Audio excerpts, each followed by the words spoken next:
Ah, ok. Vous voyez, vous aurez beaucoup de travail. Voilà. Et Ah oui. absolument. Alors là, apparaissent ici les 70 noms. Il y en a même, parce que là, je ne me trompe pas, Wow. et il y en a après, je crois, 77, 78. Vous m'excuserez si je me trompe. Et regardez bien, ici. Le nombre de noms, absolument, de Jérusalem. C'est incroyable. Pourquoi autant de noms? Pourquoi autant de noms, Jérusalem, d'après vous? Il y a 70 nations selon la... C'est une possibilité, c'est vrai, c'est juste. Mais je vous rappelle que ce que je viens de vous dire, il y a quand même plus de 70. Hein. 70 est un nombre typologie. C'est-à-dire, 70, ça veut dire quoi? Vous savez ce que ça veut dire, 70? Ça veut dire innombrable noms. Et 70, c'est-à-dire un nombre infini. Voilà. Alors ici, vous avez évidemment à peu près 70 noms. Ici, si ce n'est plus, on arrive jusqu'à 105 noms. On peut arriver jusqu'à 105 noms. Donc ceux qui le voudront pourront me le demander. Je vous enverrai les 105 noms avec les références. Je crois que tout le monde le veut. Hein. Tout le monde le veut. Exactement. Oui. Alors je voudrais d'abord remercier mon épouse Myriam parce qu'elle a fait ici un travail incroyable. Je la remercie. C'est elle qui a ponctué, qui a mis tous les points, parce que en cherchant sur le net, on retrouve ces noms. Hein. On retrouve ces noms, mais sans les points. Alors, mon épouse, qui est très patiente, imaginez-vous le travail, elle a mis tous les points. Voilà, c'est mon épouse qui a mis tous les points. Voilà. Et vous voyez, ce qu'on fait pour Jérusalem. Voilà. Tout à fait. Alors, ça, dans toute la Tanakh ou seulement dans la Torah? Non, justement. Alors justement, très bonne question. Dans la Torah, le nom de Jérusalem n'apparaît jamais. Dans la Torah. Dans le Pentateuque, le premier livre. Ouais. Le nom de Jérusalem n'apparaît jamais. Nous aurons Shalem, entre autres, que vous voyez tout à fait en bas. Vous le voyez tout à fait en bas, Shalem? Je vais agrandir l'image. L'image. Yébus aussi. Ouais, alors, absolument, c'est ce que nous verrons ce soir. Et tout à fait, Yébus, c'est dans le livre de Shmuel. Tout à fait. Vous voyez Shalem? Alors Shalem apparaît dans la Torah. C'est juste. Et d'après nos sages, même d'après ceux qui étudient les textes, Shalem serait bien Jérusalem. Voilà, ce serait le nom de Jérusalem, le nom en fait initial de Jérusalem. Et vous voyez que si vous cherchez, même dans une concordance biblique, vous ne trouverez jamais le nom de Jérusalem, en fait, dans le texte de la Torah, je dis bien. Voilà. Nous aurons d'autres noms, comme Shalem. Alors d'abord, je voudrais qu'on réponde à la question. Pourquoi autant de noms, ici, à Jérusalem? Parce que c'est la ville qui va régner, à partir de laquelle le Mashiach va régner sur toute la terre. D'une part, et regardez bien, quand on aime quelqu'un, vous voyez, on lui donne parfois des diminutifs, on lui donne beaucoup de noms, vous voyez, et ici, c'est pour, en fait, tous ces noms témoignent de l'amour, ici, de l'Éternel, pour la ville qu'il donnera, en fait, à Israël, vous voyez, ici, c'est l'amour. Imaginez-vous, d'accord, imaginez-vous que quand vous lisez le texte, en général, ceux qui ne connaissent pas le texte biblique, en général, on retient bien, tout le monde connaît Jérusalem, Yerushalayim. Vous voyez ici. Mais regardez le nombre de noms, c'est incroyable. Regardez bien, on a Even Ma'alza, on a Beth-El, nous étudierons Beth-El, on verra Beth-Ephila, Bahalamon, Brit-El, l'alliance du Seigneur. Ouais. Ici. Gila, que veut dire Gila? Regardez Gila. Découvrir. La joie. La joie. La joie, ici. Vous voyez? Ici. Regardez bien. Gan Elohim. Que veut dire Gan Elohim? Le jardin de l'Éternel. Jardin du Seigneur. Vous imaginez? On a Daltot Ha'amim. Porte des cieux. Les portes, non pas des cieux, des nations, du peuple. Les portes des peuples. Vous imaginez? D'accord? Verusha, celle qui est recherchée. Vous voyez? AM, regardez, AM. La mer. La mer, bien sûr. Vous le voyez? La mer nourricière. Vous le voyez? Ici. Regardez bien. Hachem, l'Éternel. Non, craint. Verra. Oh là c'est regarder. Il verra. Verra. Il regarde, ici. On le traduira même par un participe présent. Vous voyez, parce que l'Éternel nous regarde constamment. À partir d'où? De Jérusalem. Et nous jugera par rapport à Jérusalem. Il jugera même les nations par rapport à Jérusalem. Ici. Vous voyez? Regardez comment on l'appelle. Intéressant. On l'appelle La lumière. Hir. La lumière. Non, ce n'est pas la lumière. La cité par excellence. La cité, oui. Vous voyez, lorsque vous parlez d'Israël, par exemple, vous dites Haaretz, le pays. Tout le monde comprend qu'il s'agit d'Israël.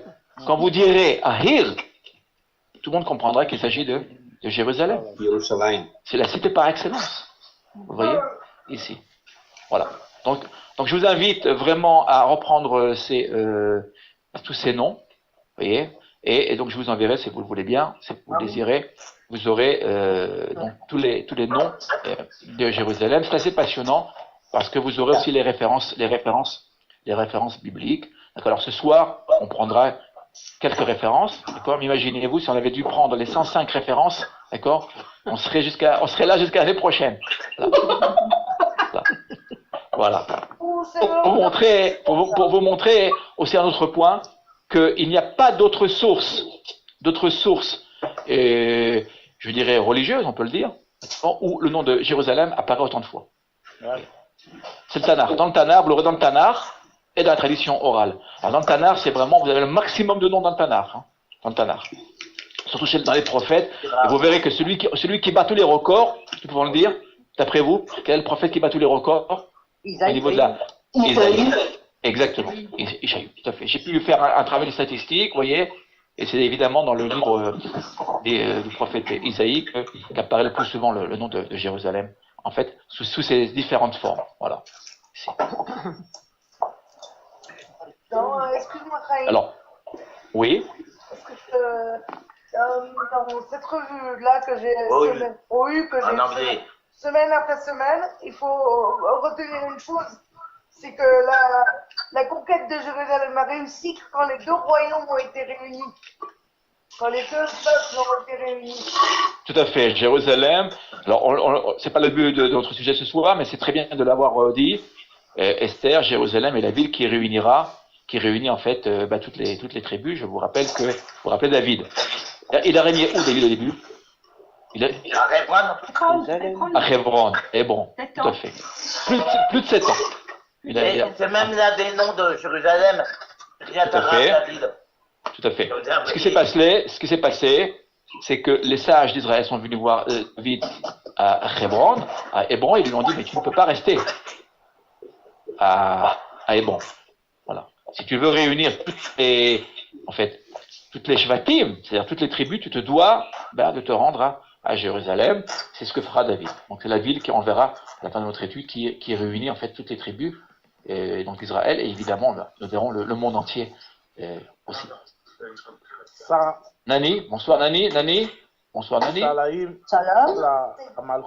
Nani, bonsoir. On va te retrouver parmi nous. Alors Nani va lire le premier verset. Bakasha Nani, attendez un instant. Bakasha. Oh. Attends, il faut que je ménage. Oui, voilà, tu me le dis, voilà, un peu de patience. Voilà, ça y est. Voilà, qu'on ait l'image en grand, voilà. Vous verrez, il y a beaucoup d'images ce soir, de photos de Jérusalem aussi. Vayikra Yaakov et Shem Amakom, Asher Diver Ito, Sham, Elohim, Beth-El. Donc, Yaakov appela l'endroit où Dieu lui avait parlé, Beth-El, Genèse 35, 15. Oui, très bien. Alors, vous le voyez là, merci à Nani, vous voyez, Beth-El, on n'a pas Jérusalem ici. Que veut dire Beth-El? Maison de Dieu. Absolument. Voilà. Pourriez-vous nous rappeler le contexte de ce passage? Quand il a eu, après son rêve de l'échelle, la vision de l'échelle. Oui. Que s'est-il passé? Il a vu les anges monter, descendre. Tout à fait. Il a dit que c'était la maison de Dieu, je ne le savais pas. Cet endroit est la maison de Dieu. Exactement. Vous voyez, merci Irène. Bonsoir Irène. En fait, il avait pris 12 pierres qui se sont... Alors voilà. Excellent. J'allais y venir. Tout à Ils se fait. sont réunis le matin, ils étaient unis. Oui. Exactement. Tout à fait. Tout à fait. C'est juste. Vous vous rappelez le passage où il mettra justement sa tête sur ces pierres et nous verrons que ces pierres finiront par ne faire qu'une seule pierre, en fait. Et d'après nos sages, cette pierre serait la pierre de fondation. Even Ashtia, voilà. Sur laquelle aujourd'hui, au-dessus de laquelle a été aujourd'hui, se trouve aujourd'hui la mosquée d'Omar, qui n'est pas une mosquée d'ailleurs à l'origine. Non. Voilà.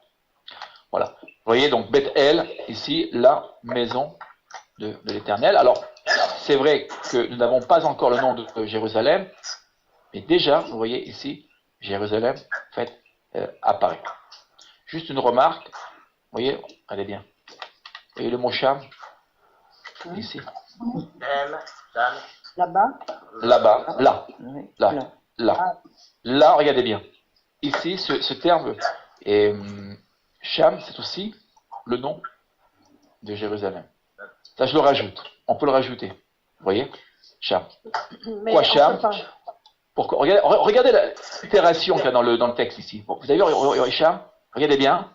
Pourquoi je puis dire cela? Regardez pourquoi. Si on remonte ici, et Shema, Makom. Voilà. Regardez bien là. La relation que nous pouvons établir entre le mot Shem et Sham. Vous voyez? Évidemment, ce n'est pas anodin. Hein, non. Ici. Shem Makom. Le mot Makom, que veut dire le mot Makom? Le lieu. Le lieu, très bien. C'est mon seul Akadosh Baruchou. Très bien. Le nom d'Hachem. Exactement.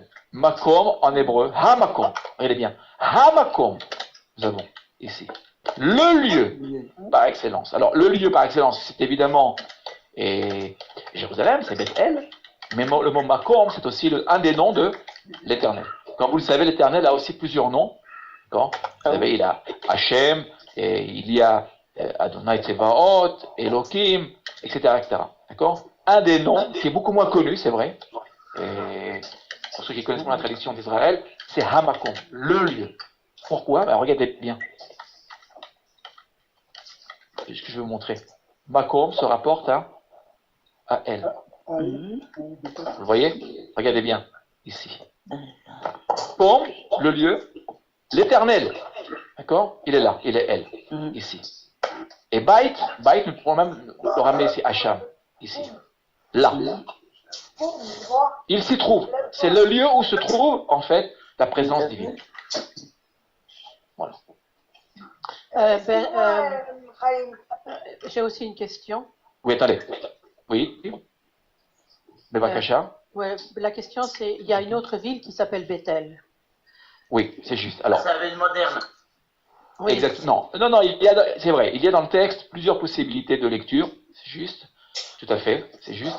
Mais dans le texte ici, Jacqueline, il y a une discussion. Il y a beaucoup d'encre qui a coulé à propos de du lieu. Tout à fait. Mais on peut dire que la majorité, je suis allé chercher, la majorité des commentateurs, en fait, rapportent Beth-El à Jérusalem. Voilà. C'est lié au contexte. C'est lié au contexte. Voilà. N'oubliez pas une chose. C'est que le texte biblique n'est pas seulement un texte de géographie. C'est pas un texte de géographie. Oui. Aussi. D'accord. Il y a un message ici qui nous est rapporté. Voilà. Et ce message, c'est évidemment, c'est Jérusalem. C'est le lieu où finalement Jacob, il a mis la tête. Il a mis sa tête.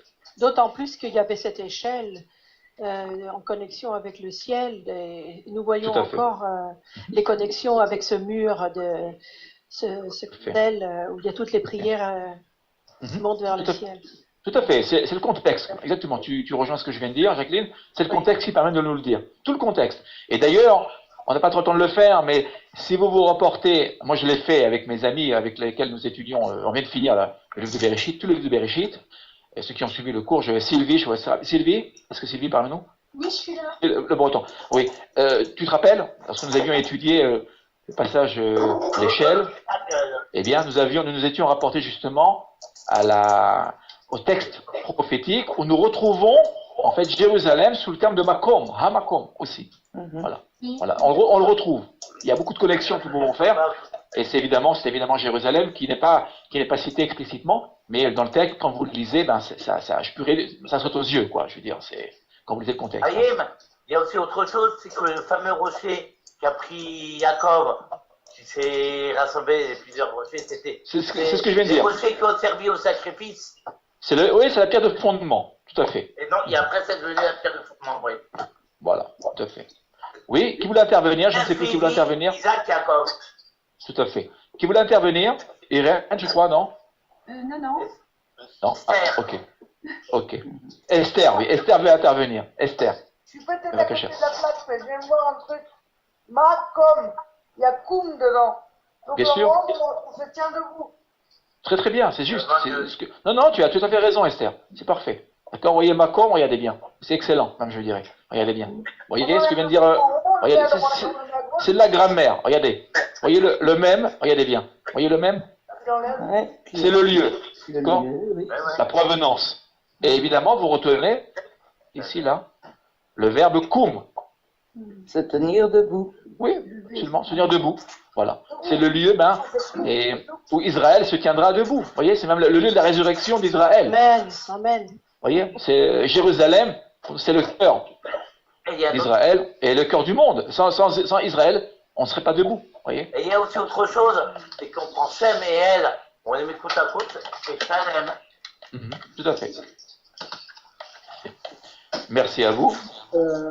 Raïm, je peux faire un parallèle avec la petite Radasha.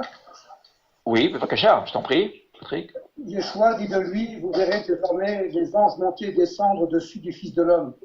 Ça fait penser aussi à cette échelle de Jacob, désormais. Des connexions qu'on peut absolument établir.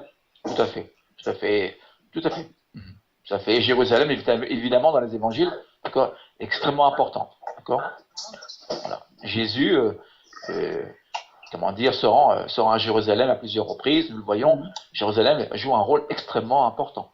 Si on veut comprendre l'histoire d'Israël, on doit d'abord comprendre l'histoire de Jérusalem. Hein. Jérusalem, alors je vous le répète, dans toute la Torah, n'est jamais citée de manière explicite. C'est vrai. Mais il y a beaucoup de, vous voyez ici, beaucoup de références, oui, absolument ici, qui nous renvoient à Jérusalem. Il faut lire le texte, alors encore une fois, il faut lire le texte en hébreu. Vous voyez? Parce que là, le mot Sham, a priori, si on ne lit pas en hébreu, on ne voit pas Jérusalem. Et Shem Makom non plus. Ici, vous voyez, le nom du lieu, ici non plus. Exactement. Voilà.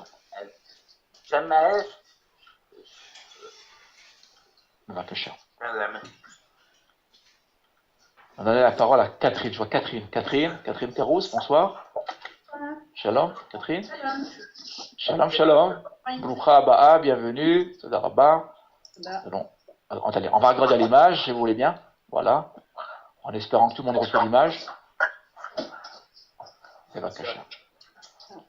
Oui, ce soir, nous ferons une lecture. Vous voyez, une lecture choisie. Hein, j'ai choisi un certain nombre de textes. Vous voyez. Voilà, on fera une lecture très très simple. Voilà, on suit le texte. Bevakasha, Catherine. Alors, Vaïlekot David et Metsudat. Alors,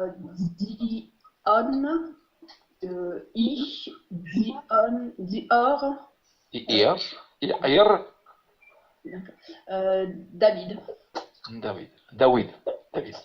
D'accord. Très bien. Mais David s'empara de la forteresse de Zion, c'est la cité de David. Très bien. Alors ce texte-là, vous voyez, la référence, c'est important, Catherine. Alors, 2 Samuel 5, verset 7. Ok. Pourquoi je dis que c'est important?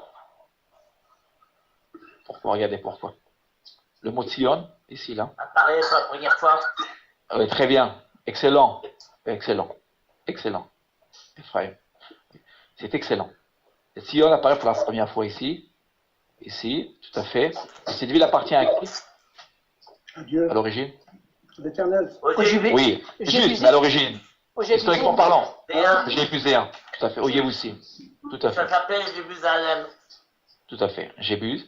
D'accord. Tout à fait. Et regardez, le nombre de fois. Excuse-moi, Ephraim, on ne peut pas parler ensemble. Merci à toi. Voilà.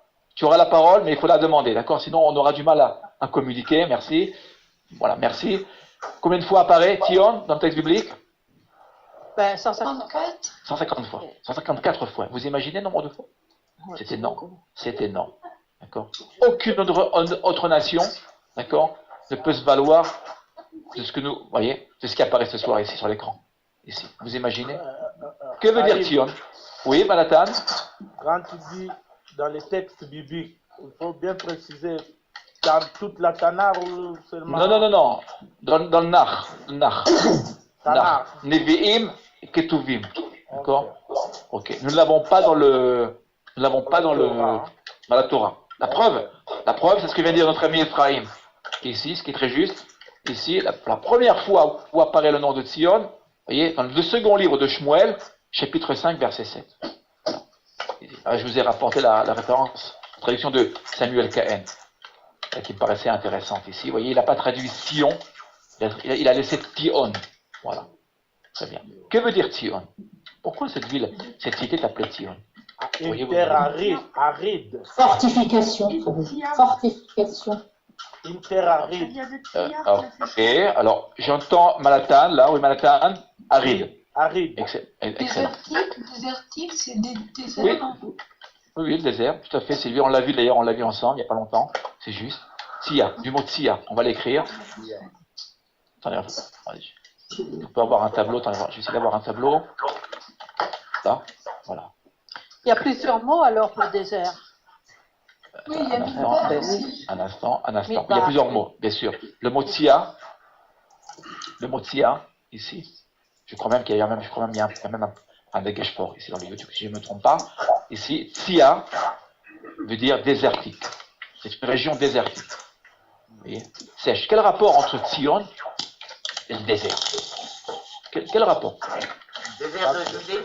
Il y a dans la ville, il n'y a pas d'eau. Hein? Dans toutes les villes, voilà, merci. C'est entouré d'eau. Mais Yerushalayim, il n'y a pas d'eau. Il n'y a pas d'eau. Ce n'est pas une ville qui a été fondée, en fait, sur un fleuve. C'est incroyable. Prenez toutes les... Et Roland, je ne sais pas qui c'est qui tape à la... Qui tape? C'est moi. Ah, merci, voilà, excuse-moi. Ok, merci. Alors, que se passe-t-il? Comme vous le savez, historiquement parlant, en fait, toutes les grandes puissances, que ce soit en Égypte, en Mésopotamie, toutes les grandes puissances vont fonder leur capitale sur un fleuve. Exact. Encore aujourd'hui, regardez bien. Paris, oui, sur la Seine, d'accord? Londres, sur la Tamise, d'accord? Etc. D'accord? Faites cette recherche. Oui, exactement. D'accord? Toutes les grandes villes européennes. Et... Même aux États-Unis. Même aux États-Unis, tout à fait, etc.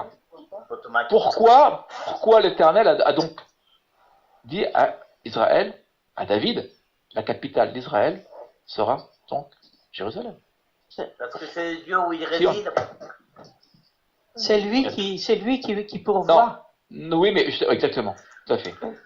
Pour ne pas qu'Israël, justement, s'appuie, justement, sur les eaux, ce qu'on appelle les eaux d'en bas. Vous savez qu'il y a cette notion des eaux d'en bas et des eaux d'en haut. Oui.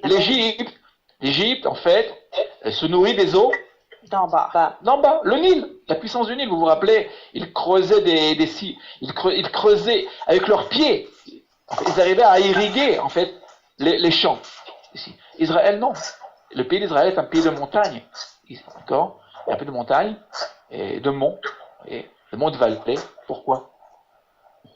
Parce que nous sommes dépendants des eaux d'en haut. Et ces eaux, elles nous viennent, finalement, lorsque nous aimons notre prochain, lorsque nous suivons la parole de l'Éternel. C'est d'ailleurs la paracha de cette semaine, hein, Bechukotai. Cette semaine, la dernière paracha du livre du Lévitique, Bechukotai Telechu. Car si vous marchez selon mes lois, voilà. Alors je vous donnerai, d'accord, les eaux, voilà, en leur temps. Voilà. Sauf que, en foule, c'est pas la même paracha. En Israël. Exactement, je parle d'Israël, d'accord? Nous parlons d'Israël, de Jérusalem, voilà, nous éclairons de Jérusalem. Alors, vous voyez ce qui se passe?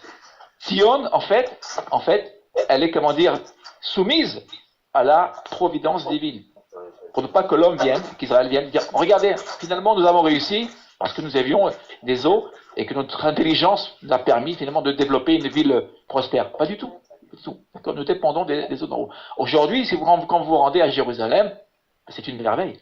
C'est une merveille.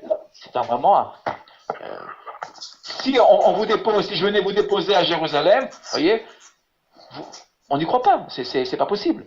Il y a tout. C'est une ville qui est une ville, comment dire, prospère. Vous voyez, il y a des routes, il y a des hôtels, l'eau coule. Vraiment, vous ouvrez le robinet, il y a de l'eau partout. Vous voyez, c'est vraiment incroyable. D'accord? Regardez Tzion, une ville où il n'y a rien, en fait. Vous savez que la seule fois où cette ville deviendra une capitale, vous savez quand? En dehors d'Israël. Les croisés? Les croisés, tout à fait. La première croisade, c'est 1099, et tout à fait. Et je crois qu'il y aura 5 croisés, 5 croisades, je ne me trompe pas, 5 croisades.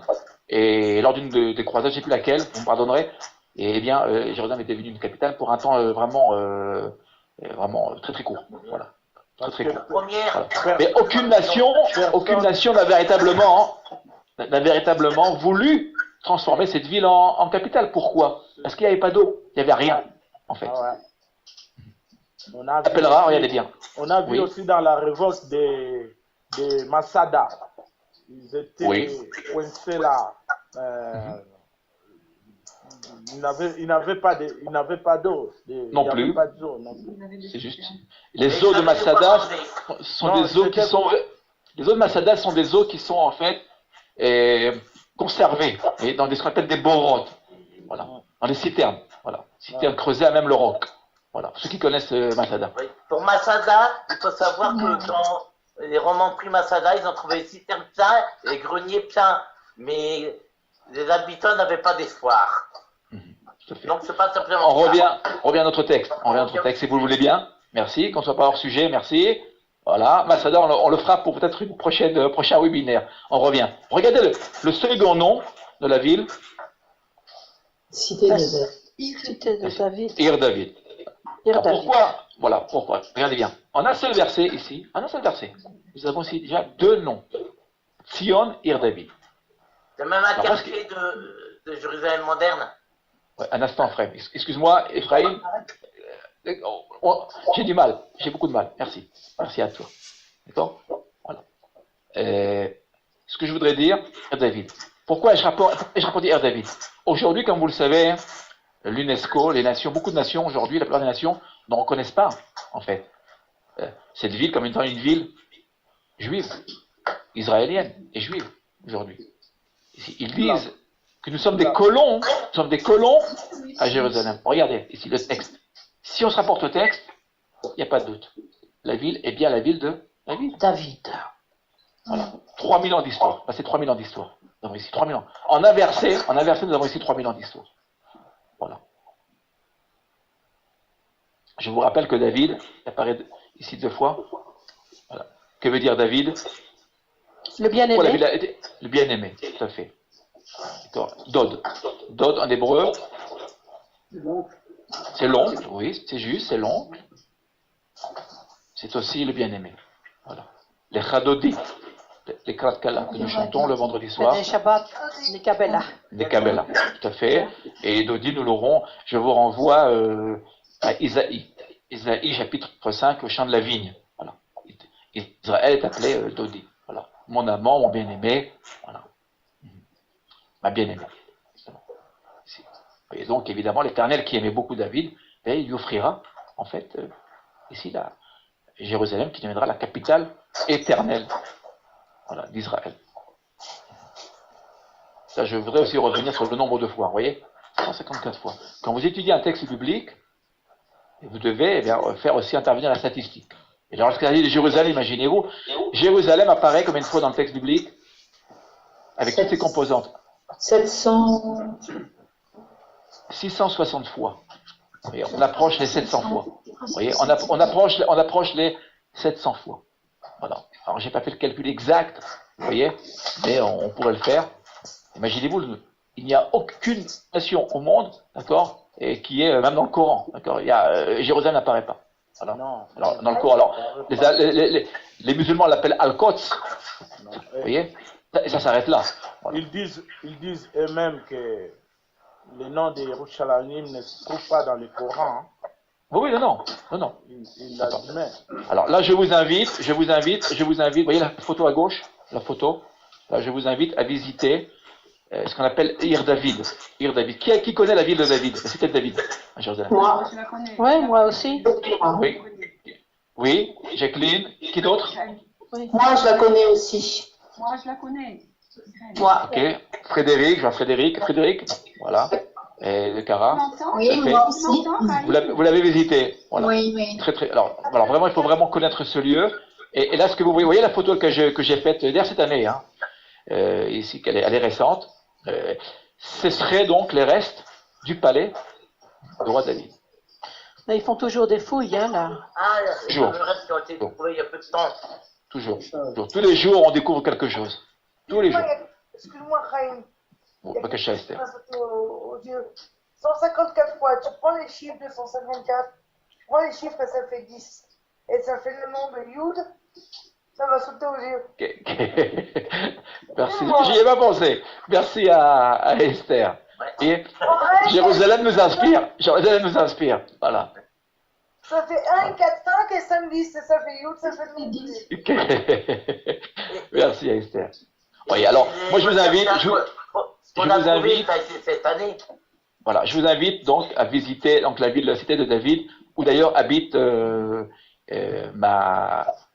fille Dvorah, et elle habite beaucoup plus en profondeur. Voilà. Profondeur, mais elle est vraiment voisine de ces lieux-là. Voilà. Ouais, tous les jours, elle y passe et donc nous connaissons bien le lieu. Voilà. C'est une cité où ne vivent en fait aujourd'hui, la majorité sont des musulmans. Hein. Cette ville-là se trouve lorsque vous arrivez au Kotel, il y a deux façons d'arriver au Kotel. Première orientation. Ou bien vous arrivez par le quartier arménien, pour ceux qui connaissent la vieille ville de Jérusalem. Voilà. Si vous arrivez du côté arménien, d'accord, eh bien vous verrez la vieille ville, justement la ville de David, la cité de David, à votre droite. D'accord. Et beaucoup plus au nord, vous verrez en fait Arazetim, le mont des Oliviers. Là. Voilà. Donc je vous conseille vraiment de passer par la ville par le quartier arménien. Voilà. Et vous verrez évidemment, avant d'arriver au Kotel, vous tendrez vers le Kotel, le mur, ce qu'on appelle le mur des lamentations en français, eh bien vous verrez à votre droite, vous verrez donc ce quartier, mais qui est immense en fait, qui est dans le quartier, c'est énorme, on peut dire un quartier de Jérusalem musulman. Il n'y a que quelques familles juives qui y vivent, voilà, et donc notre fille habite là. Notre fille de Dvorah. Voilà, Todarabah. Voilà. Chaim, oui. Pourquoi un ordre dans Tzion, Tziv? Comment? Tziv, il y a l'ordre. Oui, très bien aussi. C'est excellent. Vous voyez ce que vient de dire Manhattan? Ici, Manhattan a très bien vu là aussi. On peut très bien jouer avec le Tzion. Tziva, veut dire? Tziva. Ordonné, absolument. Loi, absolument. La loi divine, absolument, qui sera appliquée à partir de Jérusalem. Ki mitzion tetze Torah. Udvar Adonai Yerushalayim. Isaïe chapitre 2. Tout à fait. Excellent. Merci. Vous voyez, encore une fois, lire le texte en hébreu. Voilà. On va donner la parole à notre amie Colette. Je voudrais que Colette dise. Colette, bonsoir Colette. Bonsoir. Bonsoir, merci à toi d'être parmi nous. Attends, on va agrandir l'image. Alors, Colette va nous lire le texte en français. Voilà. Et on demandera à Daniel Mexique de nous lire le texte en hébreu. Daniel, on va ouvrir le micro à Daniel. Daniel, vous entendez, Daniel? Oui, toi, Daniel? Voilà. Alors, Colette va nous lire. Colette va nous lire d'abord le texte en français. Colette, attends, j'ai agrandi l'image. Richard. Je rétablirai tes juges tels qu'ils étaient autrefois, et tes conseillers tels qu'ils étaient au commencement. Après cela, on t'appellera ville de la justice, cité fidèle. Isaïe 1, 26. Un 26. Vous voyez, nous sommes tout à fait au début du livre, là. Hein. Tout à fait, là. Tout à fait. Et Daniel. Raïm, est-ce que tu m'entends? Oui, très bien. Oh là là. Eh ben, écoute, je déclare forfait, excuse-moi. Oui, on t'entend très bien. On t'entend très bien. Je vais massacrer ce texte. Non. Pour Jérusalem, voilà, on sera patient, voilà. Oh là là, mais même avec la patience, il n'y arriverait pas. on croit au miracle, Daniel, tu vas voir, ça va couler de source. Veyashi, Iva, très bien.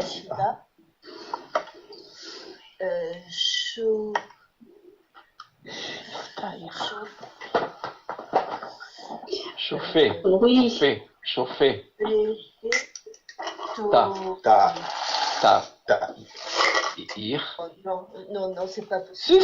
Si, tu as commencé, tu peux pas t'arrêter là. On va t'aider. On est ensemble. Jérusalem nous réunit. Voilà. Alors, c'est chauffer. Ir. Ta. Je vois Daniel Mondo, c'est très bien. Il va t'aider, Daniel. Daniel va aider Daniel. Voilà, très bien. On continue. Qui va. Oui. Qui va Rishona.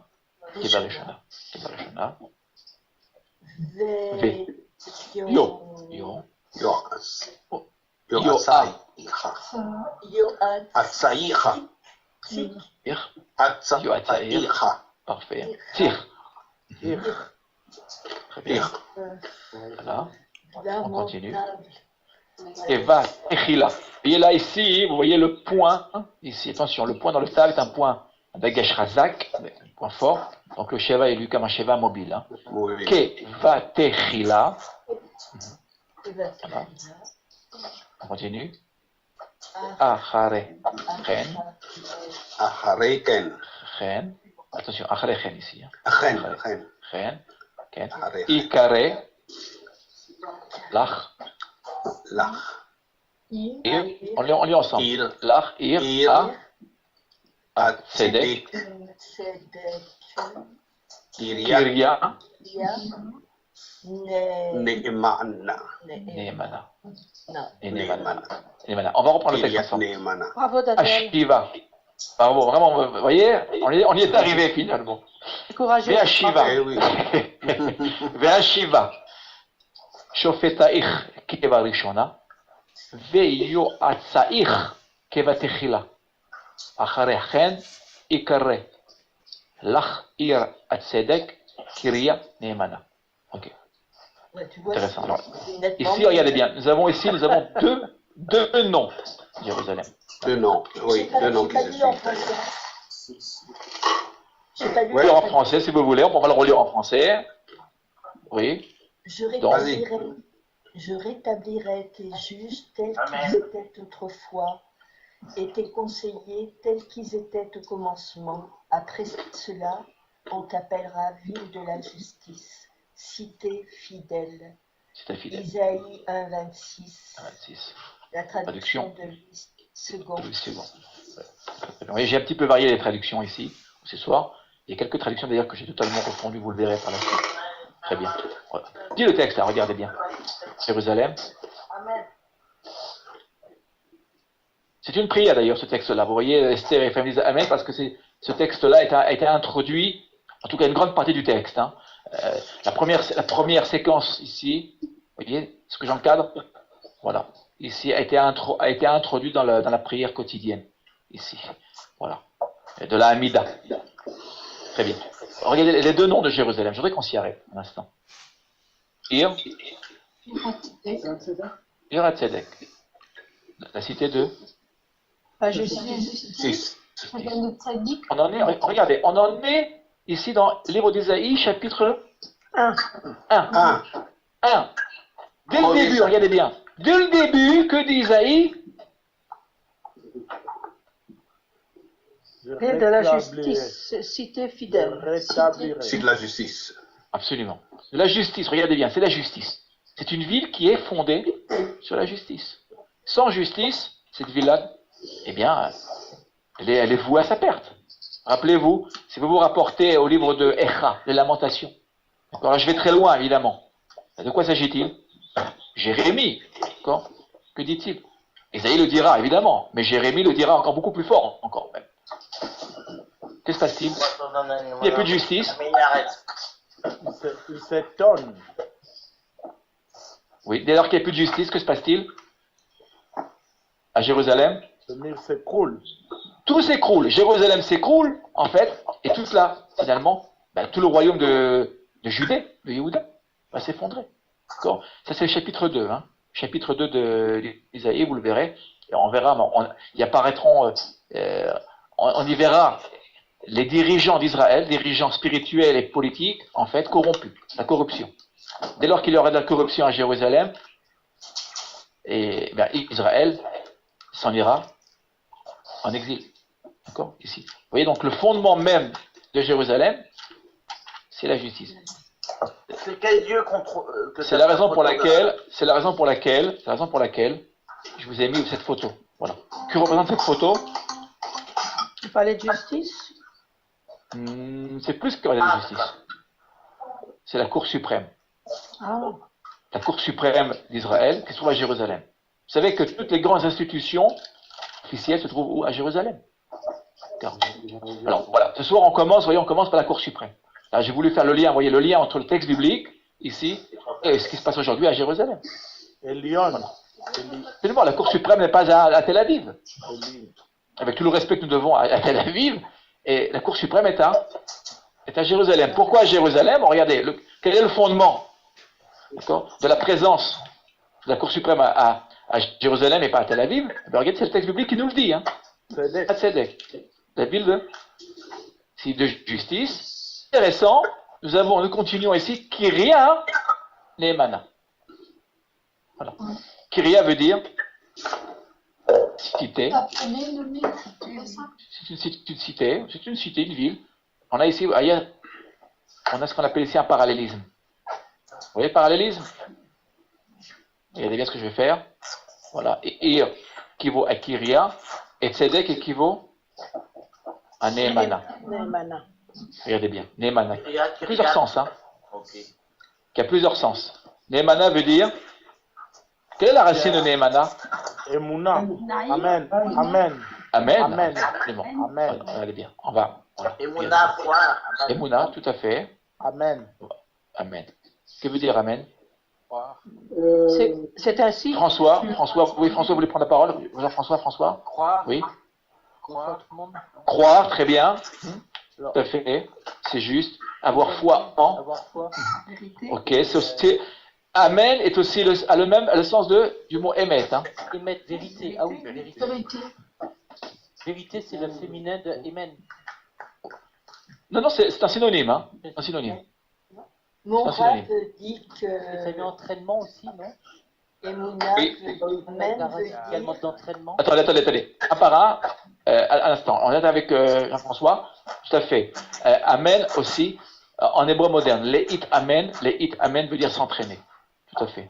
Tout à fait, c'est la même racine. Oui, j'entendais. Oui, le Rav. Oui, Rav Ben Arosh, là, dit que, en fait... Yoel Ben Arosh. Voilà, veut dire je certifie. Oui. Si, on peut, tout à fait. C'est prendre sur soi. Tout à fait. L'idée de certitude, c'est juste, de vérité, de fidélité, ici. Voilà. Donc, regardez bien. Vous voyez, on joue sur le mot tzedek ici, qui veut dire donc justice et fidélité. Ici. Et la foi. Voilà. Vous voyez, il y a tous ces éléments.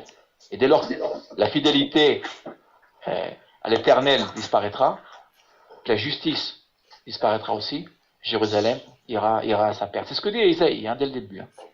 Vous savez que ces versets-là, vous savez que le chapitre 1, il n'est pas à sa place. Ici. Il est même anachronique dans le texte d'Isaïe. Ce serait trop long de le dire maintenant, mais c'est volontaire. Si on a ce chapitre-là, nous avons ce verset-là, c'est volontaire, pour nous dire que toute la ville de Jérusalem en fait, est fondée sur la justice. On aurait logiquement dû trouver ce verset-là beaucoup plus loin dans le texte d'Isaïe. Voilà. Un point de vue historique, j'entends. Voilà. C'est un anachronisme, mais qui est voulu. Voilà. Le chapitre annonce le restauration à Jérusalem. Restauration, mais surtout que là, il annonce le fondement de Jérusalem. On ne peut pas parler de Jérusalem sans parler de justice. Voilà. Je vous rappelle que Tzedek, la justice, est liée à ce qu'on appellera la sainteté en Israël. D'accord? La sainteté en Israël, ce n'est pas simplement aller à la synagogue tous les jours, voyez, et prier l'Éternel. L'idée de sainteté, la notion de sainteté est toujours reliée à l'idée de justice. Je vous renvoie à la Tzedaka. Oui, mais le mot Tzedaka, attention, le mot Tzedaka est très dur à traduire. Le mot Tzedaka, hein, c'est la justice par excellence, d'accord? C'est pas simplement l'aumône, c'est en fait bonne action. Voilà, c'est devenu bonne action. C'est juste. Mais à l'origine, comme le dit Jacqueline très très justement, c'est l'idée de justice. Ce mot Tzedaka au Mishpat, nous l'aurons chez qui? Vous vous rappelez chez qui dans la Torah? Mitzpat, Tzedaka. Ah oui. Abraham, chez Abraham. Ah, oui. D'accord. Je vous renvoie Genèse, chapitre 18, verset 19, si je ne me trompe pas. D'accord. Vous verrez que l'idée de justice, c'est ce qui caractérise Abraham. Oui, Daniel. Justement, Abraham qui a remis sa dîme à Melchisedec. Absolument. Exactement. Roi de Salem. De Shalem, exactement. Ouais. Exactement. Vous voyez, c'est très bien, tout à fait. Merci Daniel de nous le rapporter. Voilà, tout se tient. Oui, c'est aussi une aide morale et matérielle. Oui, bien sûr, tout à fait. Mais qui, en fait, qui s'inscrit dans l'ordre de la justice. Ok. D'accord. Et de notre prochain, ce n'est pas la charité, attention. D'accord. Dans la vision hébraïque de la justice, donner comment dire, de l'argent à quelqu'un, donner de son temps à quelqu'un, pas seulement de l'argent, c'est pas charité, attention, d'accord? C'est un devoir, c'est un devoir. Un droit. Voilà. C'est pas un droit, un devoir. C'est un acte de justice alors. Absolument, qui n'est pas lié à un sentiment de misère. Vous voyez, parfois on voit quelqu'un, vous voyez, dans la rue, on dit, oh, il est misérable, on va lui donner. Non, c'est pas ça. La tzedaka est au-delà, d'accord, du sentiment. C'est un devoir.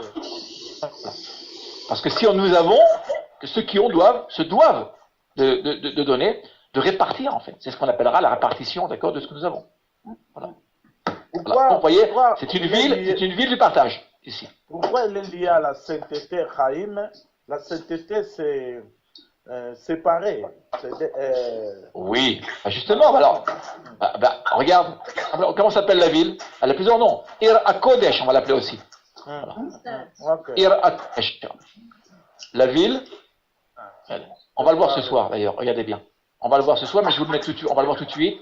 Ir HaKodesh, que veut dire Ir HaKodesh? La ville de sainteté. Oui, merci Dani. Voilà. Ir HaKodesh, vous voyez ici, ce n'est pas la ville sainte, attention. Non, c'est la ville de sainteté. Exactement, de sainteté, ou bien, nous allons le voir ce soir, la ville du sanctuaire. Voilà. Où se tient le temple, en fait. D'accord? Mais ne traduisez pas, je vous en prie, la ville sainte. D'accord? Ville sainte, non, je vous le dis parce que si on se rapporte à la tradition d'Israël et au texte hébreu, attention, une ville sainte, je dirais comment, une ville sainte? Terra Santa. D'accord? Comment dire? Holy Land. D'accord? On dirait comment en hébreu? Kedusha. Oui, Ir Kedosha. Exactement.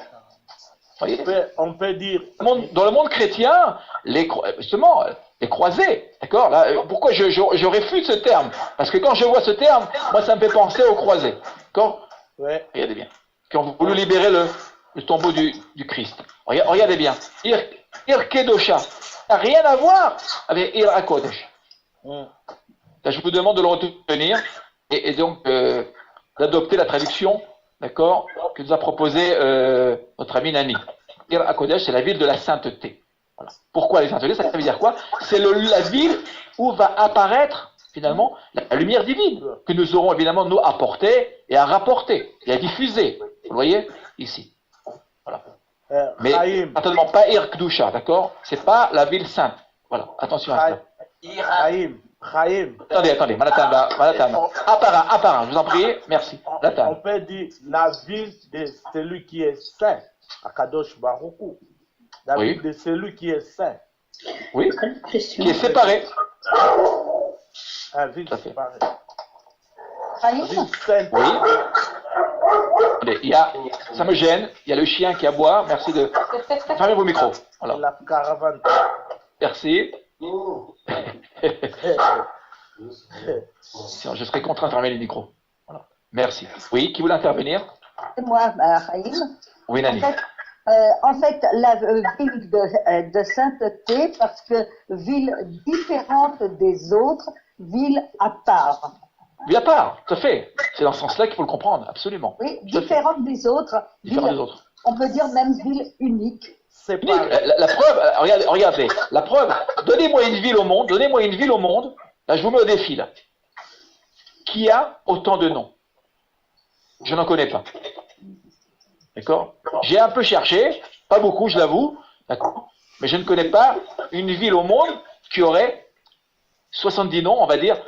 105. Oui, 105. Une centaine de noms. Donnez-moi une ville. Donnez-moi la ville de Paris, Londres, d'accord? Je ne sais pas. Je ne connais pas. Je vous mets au défi de chercher et de trouver. Vous aurez du mal à trouver, d'accord? Voilà. Tout à fait. Vous voyez? Regardez, un autre nom de ici là. Vous voyez ici? Qui c'est Hachem? Le trône de l'Éternel aussi. L'Éternel, justement, apparaît à Jérusalem. Il se découvre à Jérusalem. Vous savez, quand on arrive à Jérusalem, moi j'y vais relativement souvent. Bon, à chaque fois, vous voyez, j'ai quelque chose de particulier. Vous voyez?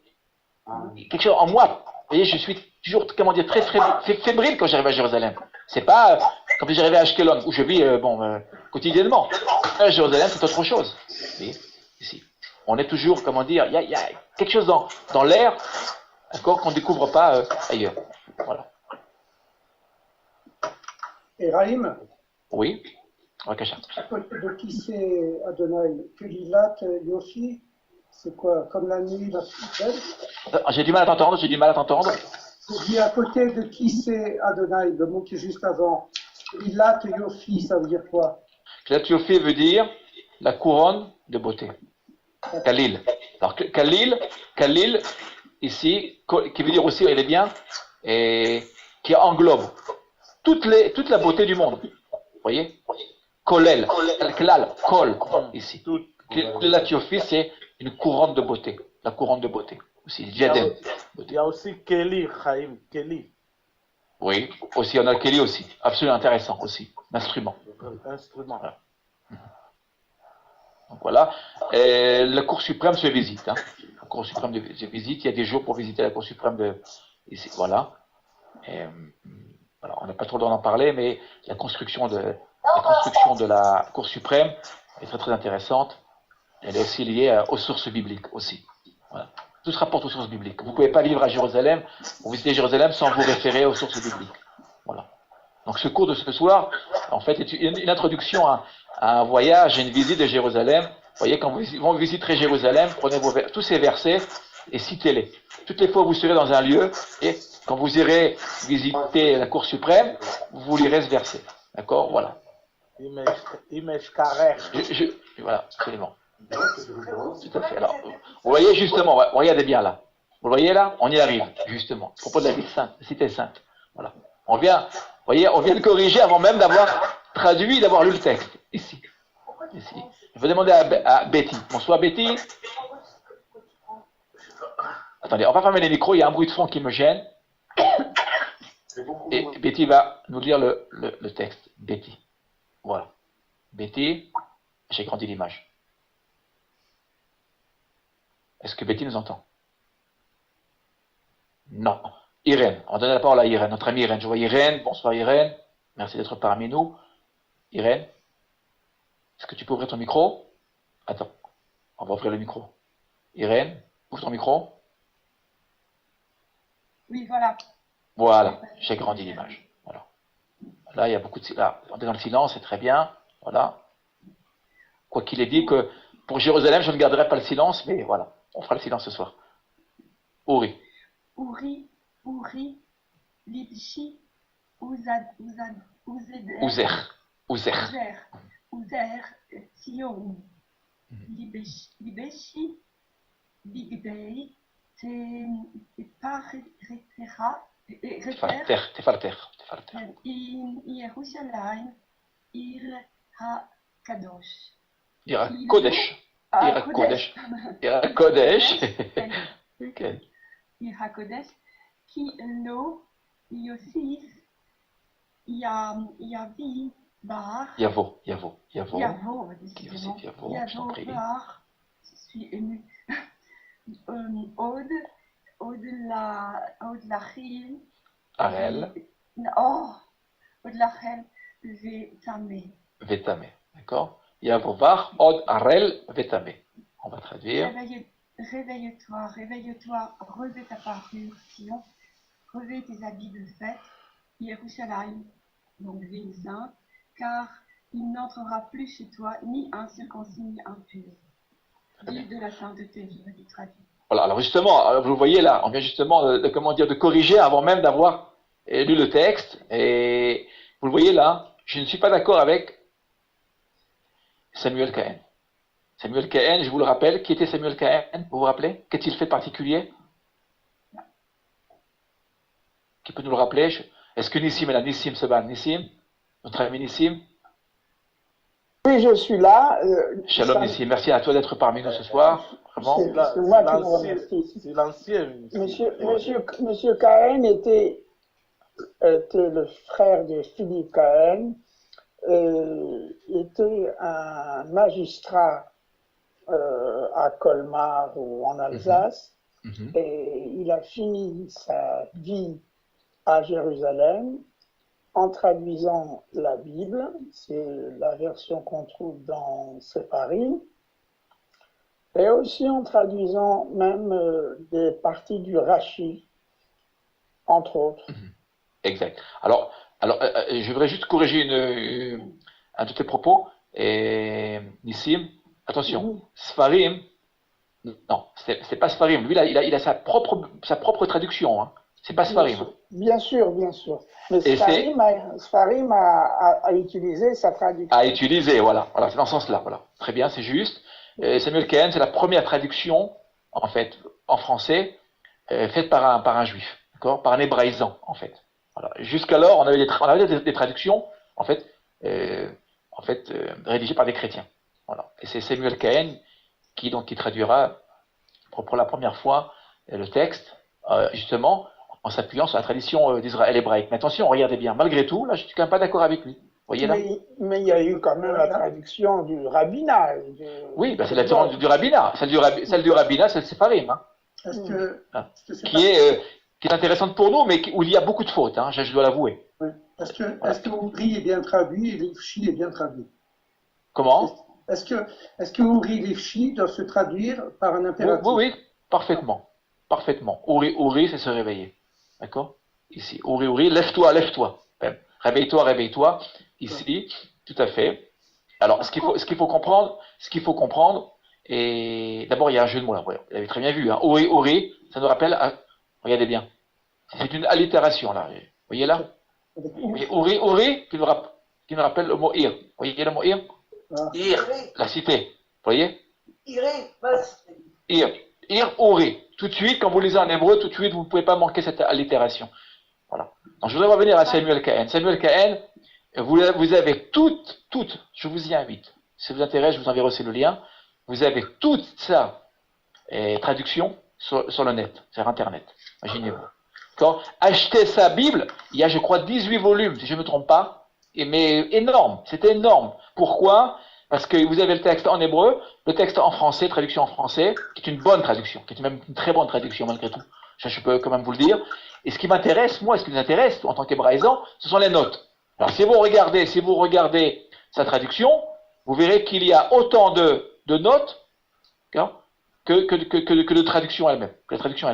C'est assez magistral. Et je vous le rappelle que il a écrit, c'est en 1850, quelque chose comme ça, si je ne me trompe pas, voyez, imaginez-vous, il n'y a pas d'ordinateur, il n'y avait rien du tout. Tout se faisait à la main.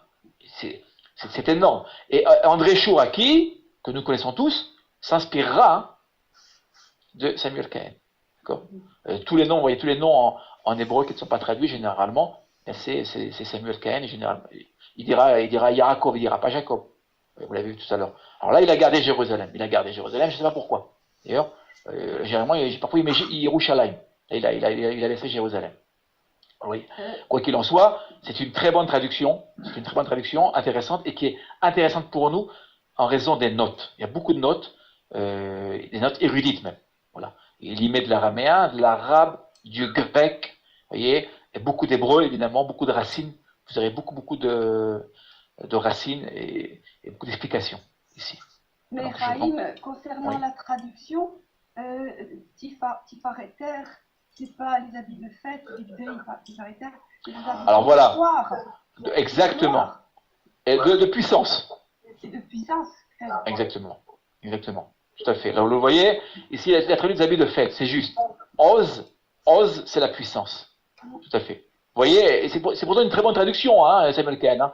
Dans son ensemble, si vous la suivez, en général, très peu d'étudiants, les étudiants se servent de Samuel Cohen parce qu'elle n'est pas facile. Elle est pas facile. Il faut chercher sur le net, etc. Très peu l'ont acheté, même personne finalement ne l'a acheté. C'est une Bible qui a été oubliée malheureusement, mais je vous y invite. C'est généralement une très bonne traduction, généralement. D'accord. Alors là, vous voyez, là, on va corriger, c'est juste. L'Ifché Ouzer. D'accord. Ta puissance, ici. Est-ce que... Et là, alors attention.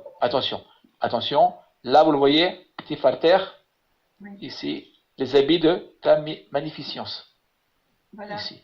Tout à fait.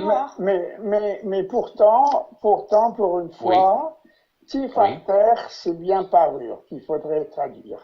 Oui, on peut traduire par parure, là. C'est comme ça qu'on doit traduire Tiferet. Oui, parce que PR, c'est aussi la couronne. Ici, c'est la couronne, le diadème, et nous revenons justement à Klélit Ayofi. Vous voyez, voilà, la couronne, parce que Jérusalem est la couronne, voilà, la couronne de l'Éternel, en fait. Voilà, ici, Yerushalayim, ici que vous verrez écrit avec combien de lettres? Regardez combien de lettres? 6 lettres, d'accord? 6 lettres. Tout à fait. Et vous la verrez très rarement écrite dans le texte biblique de la sorte. Je crois qu'elle apparaît 5 ou 6 fois, je ne sais plus très bien, vous voyez, avec le Yud. Alors pourquoi? C'est intéressant. Vous voyez, le Yud ici, voilà. Alors, vous voyez le 6. Alors on a 6 lettres. Les 6 lettres, comme disent nos sages, je rapporte les propos de nos sages, 6 lettres, c'est le chiffre 6 se rapporte au monde profane. Ici. Le Yud, qu'on a rajouté ici, c'est une des lettres de l'Éternel. Vous voyez? Ici. On obtient 7. Et 7, c'est évidemment, ici, un chiffre typologique, vous le connaissez très très bien, c'est le Shabbat. C'est le chiffre de l'alliance. Oui. Le 6, c'est 6 jours de la semaine. Hein. D'accord? Vous voyez? Et le 7, évidemment, si vous comptez donc le nombre de lettres, c'est important. Ici, c'est rare l'envévuliste, il faut quand même l'avouer. En hébreu moderne, on écrira comme cela, avec le Yud. Ici. Et les chiffres 7, évidemment, nous renvoient à l'alliance, au lien qui unit Israël à l'Éternel. Vous voyez? L'alliance, le mariage, le contrat de mariage. Voilà. Combien de bénédictions lors d'un mariage juif? 7. 7 bénédictions. Vous voyez? Voilà. Le Shabbat, évidemment, qui unit Israël à l'Éternel, 7e jour. Voilà. À Kodesh, évidemment, on corrige. Là, moi, je traduirais, donc je préférerais la cité de sainteté ou la cité du sanctuaire. Voilà. Que je préférais à Ville-Sainte, ici. Voilà. Qui était, à mon avis, une mauvaise traduction. Vous savez, quand on dit je cherche Shabbat Kodesh. Voilà. Shabbat Kodesh. Que veut dire Shabbat Kodesh? Le Saint Shabbat. Et justement, c'est pas le Saint Shabbat. C'est la cessation de la... Oui, absolument. D'accord. De la sainteté. De la séparation. Absolument. C'est cette séparation-là qui nous permet d'accéder justement à un niveau supérieur, voyez, de conscience et qui nous permet finalement d'atteindre à l'éternité. Voilà. Chaim. Oui. Chaim. Oui. Chaim, on parle de la vêche. La vêche. Livshi. C'est un impératif ici, féminin. C'est l'idée d'habillement. Et avant, nous voyons le mot hiver qui parle de nudité. Exact, hiver, oui, tout à fait. Ah oui, c'est juste, tu veux jouer sur le... Exactement, c'est très intéressant ce que tu dis. Tout à fait. L'Éternel va, absolument, l'Éternel va ici habiller ici la ville. Quel est cet habit? Quelle est cette parure à propos? C'est les œuvres de la Torah. Oui, mais pas dans le contexte. Regardez bien la suite du texte. Regardez la suite du texte. On ne comprend pas la suite du texte. La réponse est dans le texte. Sainteté. Non, regardez, on va lire. Kilo Yosif, Yavovach, Od Arel Vetame. Regardez bien. Et Jérusalem ne sera plus conquise par les païens, d'accord? Autant d'Isaïe, ici, on parle de païens, ici. Si on ne pourront plus, autant d'Isaïe ne pourront plus conquérir, en fait, la ville. C'est une ville, vous savez, qui a été détruite plusieurs fois. D'innombrables fois. Et donc, justement, là, justement, que se passera-t-il? Les nations ne pourront plus conquérir cette ville. Et Israël reviendra, finalement, à Jérusalem. Voilà. Et donc, c'est le peuple. Les habits là que vous voyez là, ces habits-là, c'est Israël. C'est le peuple. Voilà. Qui va venir habiller la ville. Est-ce qu'on pourrait traduire aussi Jérusalem, ville séparée? Oui, on pourrait, bien sûr. Absolument. Tout à fait. Tout à fait. Ce serait même encore meilleur que ville sainte. Mais tout à fait. Tout à fait. Dans le sens noble du terme, évidemment. D'accord, séparé. Tout à fait. Ville mise à part. Oui, mise à part, bien sûr. On va regarder aujourd'hui. C'est la ville. On n'arrête pas de parler de Jérusalem. On n'arrête pas. Comme si nous étions le seul problème dans le monde. D'accord? Non, mais c'est vrai. Pourquoi? C'est une ville qui ne laisse pas indifférent. On ne peut pas, comment dire? Convoitée par tout le monde. Oui, elle était convoitée, on voit très bien. Isaïe annonce ici la fin de la convoitise. Les nations ne pourront plus convoiter, elles ne pourront même plus mettre le pied à Jérusalem, vous voyez, au sens guerrier du terme. Il n'y aura plus de guerre. Les nations ne pourront plus arriver à Jérusalem pour la conquérir. Parce qu'il y a eu une promesse. L'Éternel a promis Jérusalem à qui? Rappelez-vous, à Jacob. Vous vous rappelez? Voilà. Bethel. Voilà. La ville choisie par Dieu. Comment, Alicia? Bonsoir, Alicia. Bonsoir, Raïm. Bonsoir. C'est la ville choisie par Dieu. Oui. Dieu Elle a été choisie par cette ville pour sauver l'humanité. Absolument. Ça, nous allons le voir à la fin de notre étude. Tout à fait. Raïm, tu sais pourquoi les Américains ne revendiquent pas Jérusalem? Parce qu'ils ont deux villes de Jérusalem. Une dans l'Arkansas et une dans l'Ohio. Bien sûr, même en France. Hein. Vous avez Jérusalem en France. Vous avez, je crois, une ville. Le Mont Jérusalem, si je ne me trompe pas. Le Mont Jérusalem dans le sud de la France, je ne me trompe pas. Même Vilna était appelée Jérusalem. Oui, mais c'est vrai. Ah, mais attention, le terme même de Jérusalem, d'accord? Voilà. En France, il y a ce qu'on appelle le Mont Jérusalem, c'est dans le sud de la France, je ne me trompe pas. Voilà. Oui. Tout à fait. Oui, moi j'habite. Et Salem, évidemment, d'accord? Ça vous dit quelque chose? Salem, Chalem. Moi j'habite dans une. Ça nous rappelle la lutte. Comment? Moi, en Suisse, je suis dans une ville qui est la capitale du Valais qui s'appelle Sion. On n'entend pas très bien, Jean-François. J'habite dans une ville qui s'appelle Sion. Sion, voilà. Et c'est la capitale du Valais. Tu habites à Sion? Alors c'est très bien. Je ne savais pas. Voilà. Voilà. Vous voyez, parce que justement, c'est une ville qui ne laisse pas indifférent et une ville qui est très très forte. Voilà. Très bien. Frédéric, bonsoir Frédéric de Cara. Frédéric, bonsoir. Bonsoir. Merci à toi d'être parmi nous. Toda. Alors, on va agrandir l'image. Très beau passage ici. Vous voyez Isaïe, combien de fois je l'ai cité ce soir? Isaïe, comme vous l'avez très bien remarqué, voilà. C'est un prophète extrêmement, comment dire, c'est un livre où Jérusalem apparaît à plusieurs reprises. Voilà. Bevakasha, Frédéric. Va'aviotim elach kadosh kodosh, non? Non, très bien, oui, très bien, tu as très bien lu, hein. C'est bien Kamatz Katan ici. Kochi. Kodoshi vesimachetim bevet tefilati oloteim vezivreiem leratson al mitzveti qui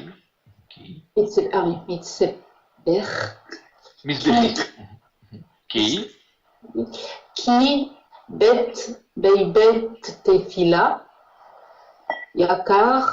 Icaré. Attention, Icaré, nous avons ici un ifal, sera appelé Icaré. L'echol à Amin. Probablement le verset le plus célèbre. Hein.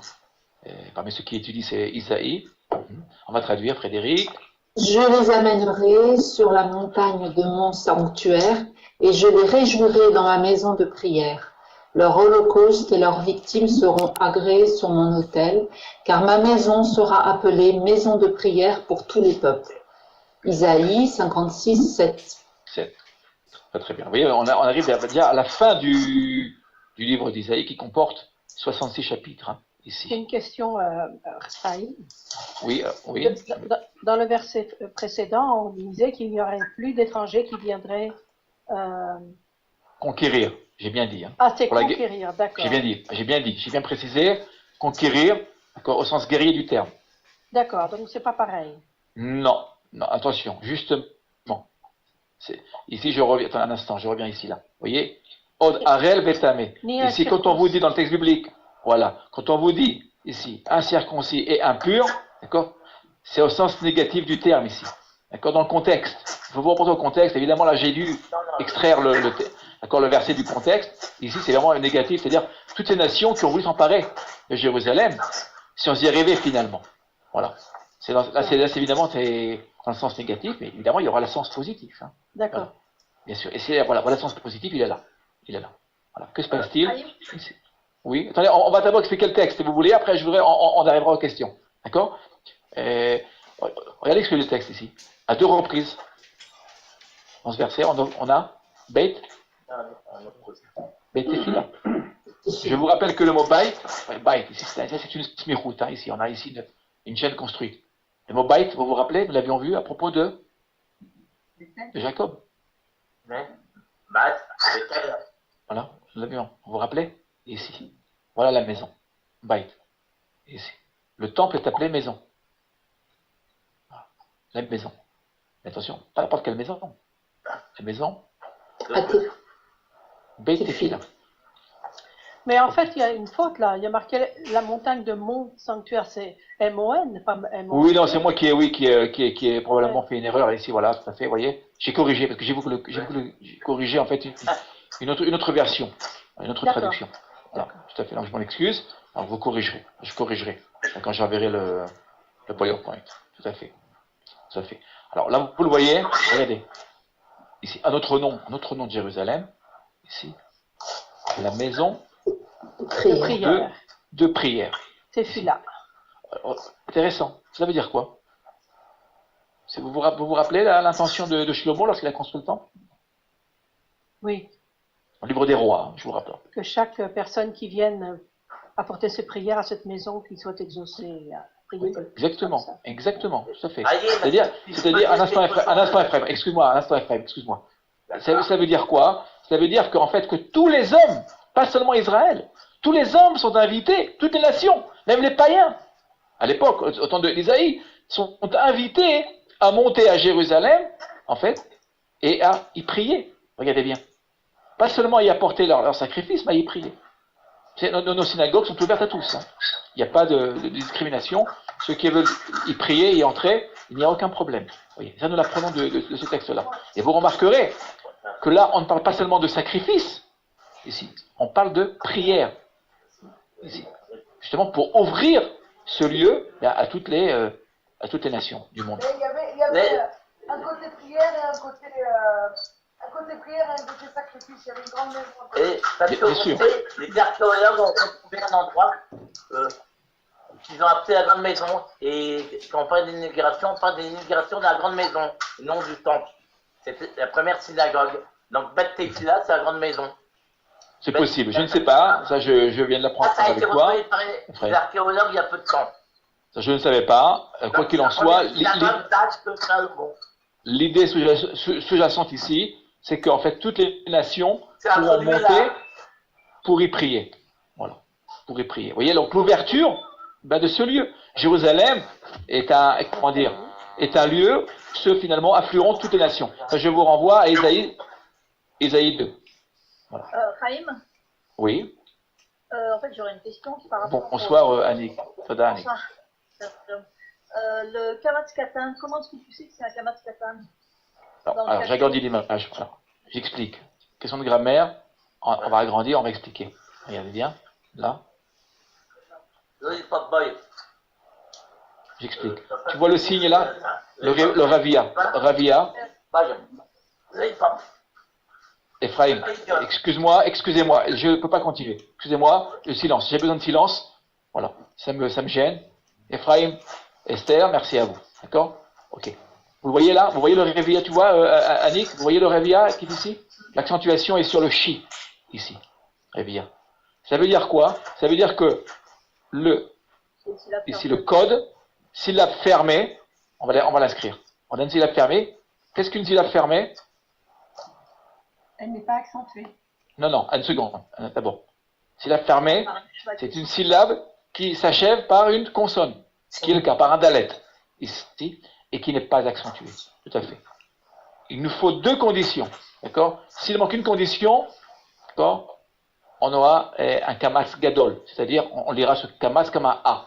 Dans la mesure où ici nous avons donc une syllabe fermée non accentuée, eh bien le kamatz katan, ce kamatz se lira donc comme un kamatz katan, c'est-à-dire O.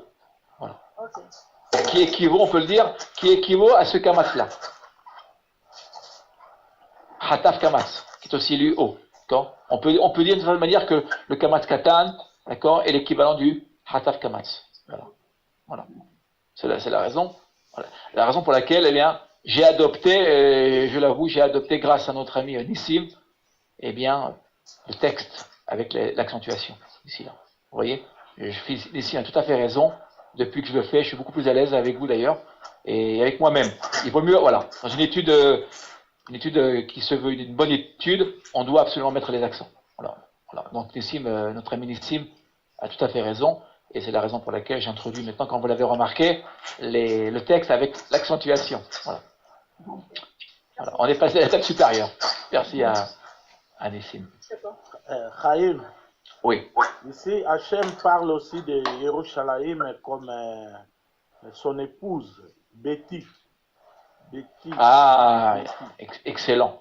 J'y ai pas pensé, je l'avoue, tout à fait. Bait, puisque ça c'est pour ceux qui connaissent la tradition orale, et notre ami Manhattan connaît, la femme, Isha, d'accord, dans la tradition de nos sages, dans le Talmud, est appelée Bait, la maison. Pourquoi? Parce que toute la maison, tout le foyer repose sur la femme. Dans la tradition d'Israël, hein, j'entends. Voilà, tradition orale. D'où évidemment le rapprochement que vient de faire notre ami Manhattan. Bait, c'est excellent, hein. C'est super, ça, je le reprendrai. Merci. Les droits sont à notre ami Manhattan. J'y ai pas pensé. Voilà. Et donc je vous rappelle, regardez bien. Ikare bet tefila ikare lechol ha'amim. Vous voyez? Regardez bien, dans la première séquence, bet tefilati. Ok, la maison de ma prière. Littéralement. Hein. Vous voyez ici? Intéressant, hein? Ici. Et il n'est pas marqué. Vous voyez ce qui est marqué ici? Ma maison de prière. C'est pas une bonne traduction. Hein? Maison de ma prière. De ma prière. Absolument. Tout à fait. Et regardez bien, si on devait avoir un doute sur, justement, l'importance de ce lieu, regardez bien, la suite nous l'indique. Quelle est son importance? Importance, ici, regardez bien. La dimension est une dimension ici universelle. Vous voyez? Tous les peuples. Et vous voyez, pourquoi dans le mot Amim et pas Goïm? Regardez pourquoi. Parce que le mot Amim nous renvoie à quel mot? Im. Qui veut dire avec. Avec. Jérusalem va unir toutes les nations. Toutes les nations vont s'entendre à Jérusalem. Entre elles, il y aura des guerres. C'est Jérusalem qui permettra à tous ces peuples, j'ai bien dit peuples, je corrige, à tous ces peuples de s'unir et de ne plus faire la guerre. Imaginez-vous que, je sais pas si on le verra à la fin de notre étude, je ne sais pas si vous imaginez que le Paraguay restera comme le premier pays à avoir installé son ambassade à Jérusalem, avant les Américains. Vous voyez? Et je ne sais pas si vous imaginez. Eh bien, viendra un jour, ça je suis tout à fait convaincu, où la France, la Belgique, toute l'Europe, tous les Européens viendront et installeront leur ambassade à Jérusalem, et que même les nations qui ne s'entendent pas, finalement s'entendront par Jérusalem. C'est ce que dit le texte ici. Vous voyez le hymne, ici, l'idée d'association et d'entente. Ici.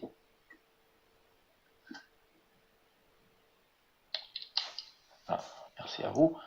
On va me donner la parole à Evelyne. Bonsoir Evelyne. Evelyne. Est-ce que Evelyne nous entend? Evelyne Bessonneau? Non. On va donner la parole à François-Charles Edouard. François-Charles. Bonsoir. Est-ce que... Non, je n'entends pas. Non plus, je n'entends pas. Ici. On donne la parole à notre ami Nissim. Nissim, c'est bon. Nissim. Est-ce que Nissim nous entend? Oui, Kwama, je lis normalement. Hein. Ah, attends, j'agrandis l'image, voilà. Lis doucement, Nissim, pour nos amis, voilà. Kwama, Adonai Tsevaot, Elohei Israël, Od yomeru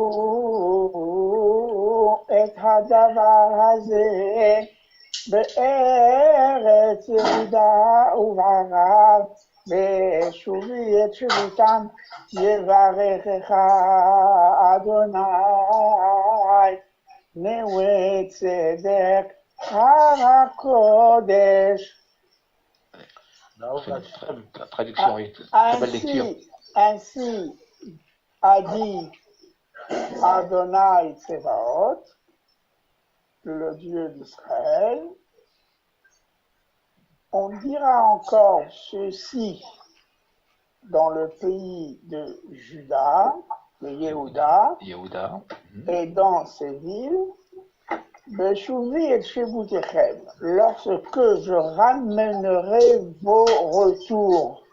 Ça veut dire lorsque je ferai revenir tous les captifs, de l'exil. De l'exil. Yevarechecha Hashem, Dieu te bénira. Neve Tzedek, la beauté de la justice. Oh, superbe. Harakodesh, la montagne de la sainteté. Exactement. Vous voyez, quand j'ai traduit là, j'ai revu la traduction, le mot du sanctuaire ou la montagne de la sainteté. C'est très très bien. Et exactement. Jérémie, on a varié un petit peu les références. 23.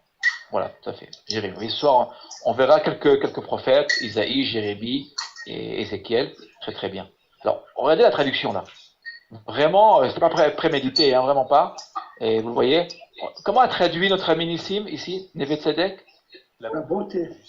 Beauté.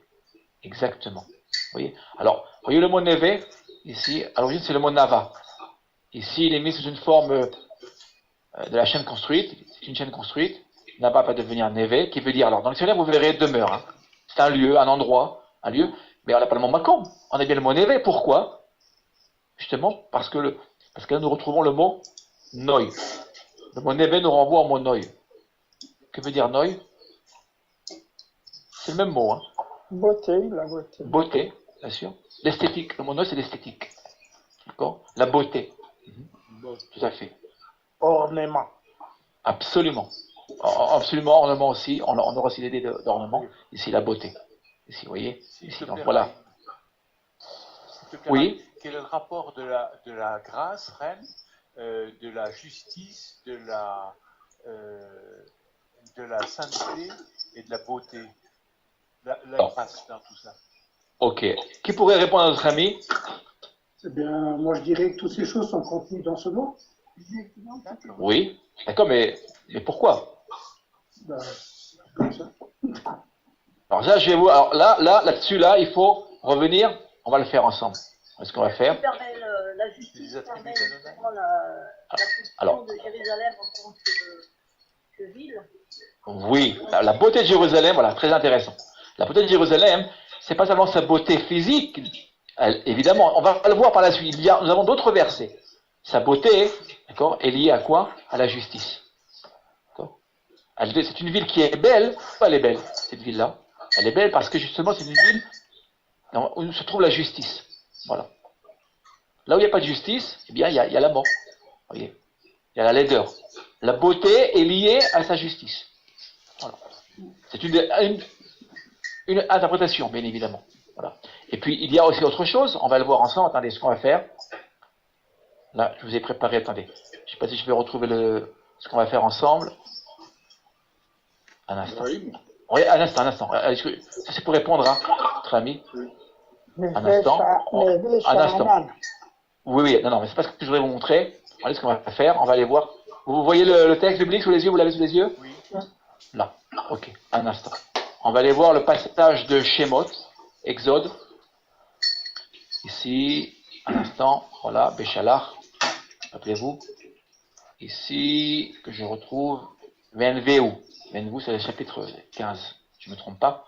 Voilà. Shiratayam. Je ne sais pas si vous vous rappelez. Voilà. Shiratayam. Voilà. Ici. Regardez bien. Et voilà. On va lire ensemble le texte. Chapitre 15. Shemot, chapitre 15, verset 2. Regardez bien là. Je voudrais que vous regardiez. C'est pour répondre à la question. Voyez. Le texte biblique répond lui-même. Ici. On va lire le texte. Regardez, on va lire ensemble. Regardez bien. C'est vraiment le passage, hein, d'accord, du Yamsouf. Ozi vezimratia, c'est le chant de Moshe.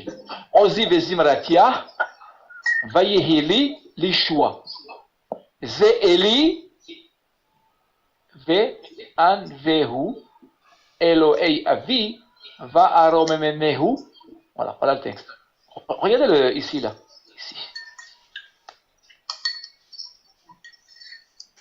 Jean-François, regarde. Oui. Je me permets là, je m'adresse à toi. Regarde le verbe, venveu. Ici. Qui est rendu par. Je lui rends hommage, mais en fait. Je lui rends hommage. Je lui rends grâce, la grâce. Oui, absolument. Vous voyez? Alors, attention, vous voyez ici. Il y a des bruits de verre là. Oui, il y a beaucoup de bruit là. Vraiment, je vous demande, d'accord, de fermer le micro si vous le voulez bien. D'accord. Merci. Voilà. Nous retrouvons la racine ici de la demeure et surtout de la beauté. La beauté. Regardez bien. Ce qu'on découvre ici, c'est que cette beauté, elle est liée à l'hommage, à la louange. Vous voyez l'importance de lier les textes, hein, ici. Je reviens à notre texte. Ce que je vous rapporte d'accord, c'est pas de moi. Hein.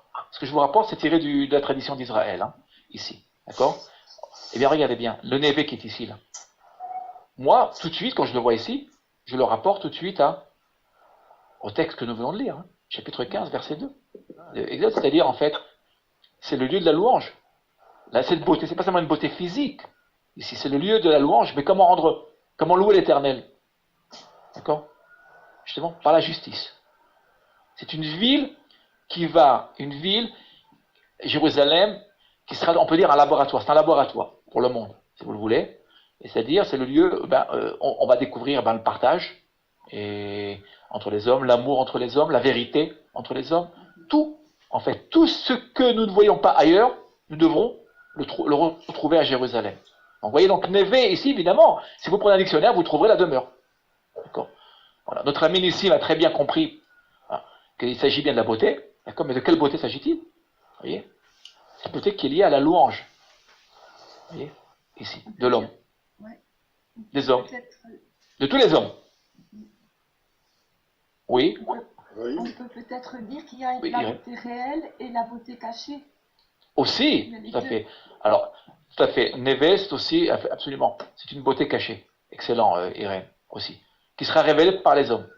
Et c'est ce qui s'est passé d'ailleurs hein, lors du passage du Yamsouf. Vous l'avez vu. Ben Veu, en fait. Je lui rends hommage, ça veut dire quoi? En révélant à travers le chant. En fait, ils vont chanter. En révélant sa gloire. Vous voyez? Voilà, tout à fait. Donc voilà, Neve, il y a beaucoup de choses. Vous voyez, à travers un seul mot, en fait, une seule racine, ici, donc nous retrouvons bien, la louange, nous retrouvons donc louange, donc oui, la beauté et le lieu. Voilà. Donc par le Davar aussi qui sort de Jérusalem, parce que le Davar hein, qui sort de Jérusalem. Kimitzion Tetze Torah, ou Dvar Adonai, Yerushalayim. C'est aussi rentrer dans sa parole, dans son Davar, pour la proclamer, quoi. Oui, absolument, tout à fait. Tout à fait. Tout à fait. Vous voyez, donc c'est pas une ville où on, comment dire, on pratique la philosophie, où on étudie, hein, Jérusalem. C'est une ville où on va pratiquer la justice. Voilà. Et ce qui manque bien le plus au monde, c'est la justice. Vous le voyez, regardez autour de vous, d'accord? C'est le fondement. Là, nous retrouvons encore une fois l'esprit du texte de la Genèse, hein, Abraham. Abraham est contenu là. Hein. Toute la vision de la justice qui apparaît chez Abraham réapparaît ici chez Jérémie. En vérité, elle réapparaîtra chez tous les prophètes, hein, en fait. Voilà. Meraïm, shalom. Oui. Bonsoir, Christian. J'ai eu du mal au départ avant la communication. Tu nous as manqué, là. Ouais. Bonsoir, merci à toi. Ce que je voulais dire, c'est que par rapport à la question de la grâce qui a été posée, je peux me tromper. Oui. Il y a un passage des Proverbes qui dit « Heureux l'homme qui trouve une épouse, c'est une grâce de l'Éternel. » Or, Jérusalem est comparée à une épouse. Est-ce que cette épouse, elle incarne toutes ces valeurs de justice, de droiture, de serviabilité bien sûr, bien sûr. Qui honore son époux et cette faveur qu'on reçoit, elle est imméritée parce que c'est Hachem qui l'accorde. C'est peut-être cette beauté intérieure de cette épouse-là qui fait qu'on reçoit cette grâce. Bien sûr. Je vous renvoie à Shir Hashiri, le Cantique des Cantiques, je vous renvoie au prophète Osée, en fait. On parlera de l'époux et de l'épouse. Et je vous renvoie. Regardez le nom de Jérusalem. On a un autre nom de Jérusalem. Là, pour ajouter à ce que vient de dire notre ami Christian. Regardez, tout à fait au début. Elle s'appelle Betula. Qu'est-ce que veut dire Betula? Si on le trouve ici, dans le texte, essayez de chercher dans le texte ici Betula. La jeune fille. Oui, la Vierge. La Vierge. La Vierge, on l'appelle. On l'appelle même la Vierge. Pourquoi la Vierge? C'est intéressant parce que même si elle a fauté, d'accord, à travers ses dirigeants, pour l'Éternel, elle reste la Vierge. Elle ne s'est jamais finalement donnée aux autres nations. Même si parfois on l'appelle la prostituée, c'est vrai, on l'appellera la prostituée, ce qui est très dur d'ailleurs. Hein. C'est très très douloureux quand on dit le texte. Et bien non, malgré tout, et pour le prophète, elle reste là.